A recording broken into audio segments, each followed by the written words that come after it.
I must admit that Caspar bass clarinet mouthpieces are not my favorite. As much as I do like some of them for B flat, on bass clarinet they always seemed a little hard to control for me. And as someone who loves old Selmer and even modern, well, maybe not the focus and concept, but you know, 90s, 2000s C Star Selmer mouthpieces, as well as some Lelandais bass mouthpieces, especially artistic facing. That's my favorite bass mouthpiece. I find Caspar's to be lacking also in response. These mouthpieces are pretty much what I wanted a Caspar to be, especially this one. This is an MC Gregory Model A. The Gregory company is not too well known to clarinetists.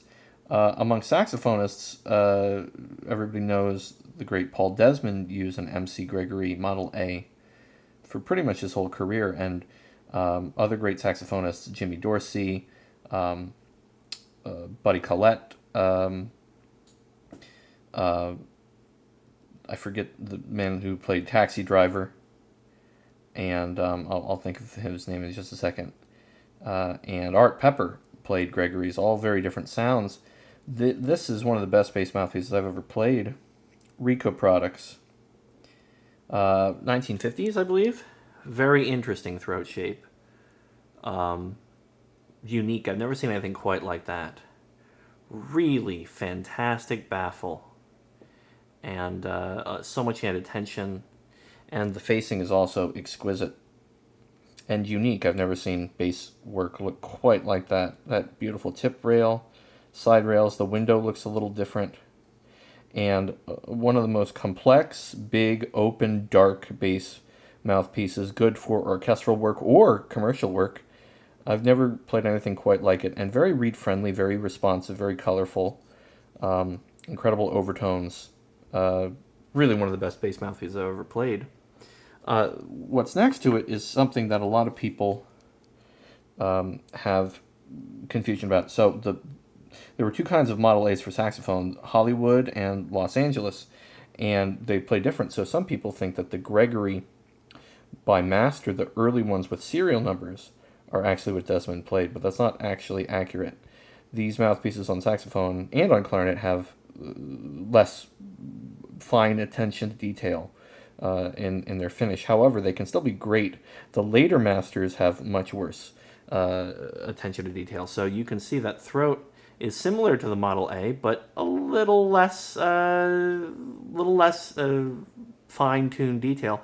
The throat is a little more, angular, and that lip into the chamber is a little unfinished.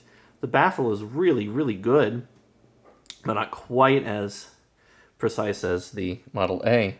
The facing is still gorgeous, has a lot of the same hallmarks, and this mouthpiece does play almost as good as the last one. This is a 4A 20M original. Plays great. A little more modern. This is also a 4A 20. So a really cool case study in how the hand finishing at Gregory changed. Now, the most interesting I have, though, is when Gale, the Gregory company, transitioned into Gale.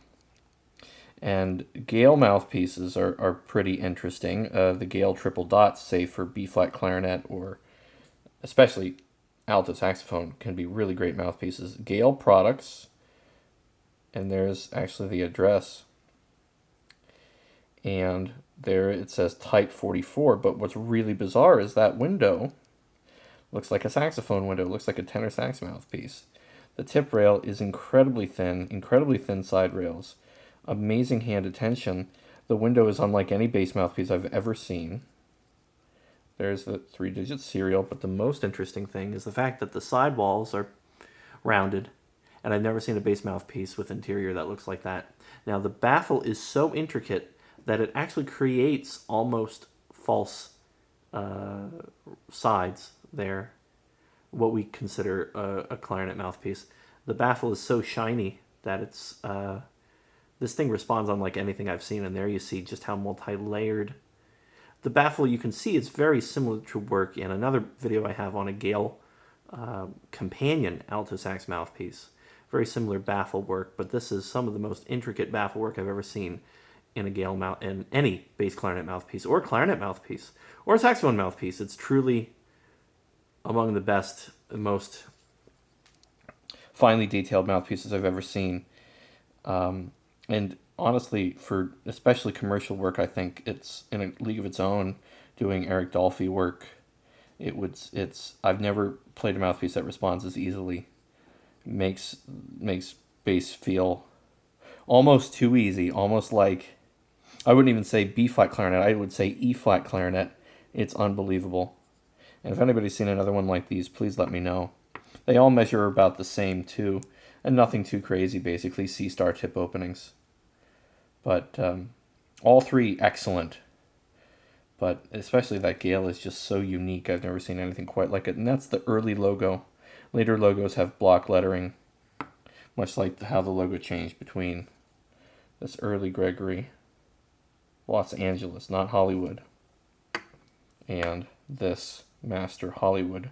And you also see Model A's Hollywood for sax and clarinet and bass clarinet.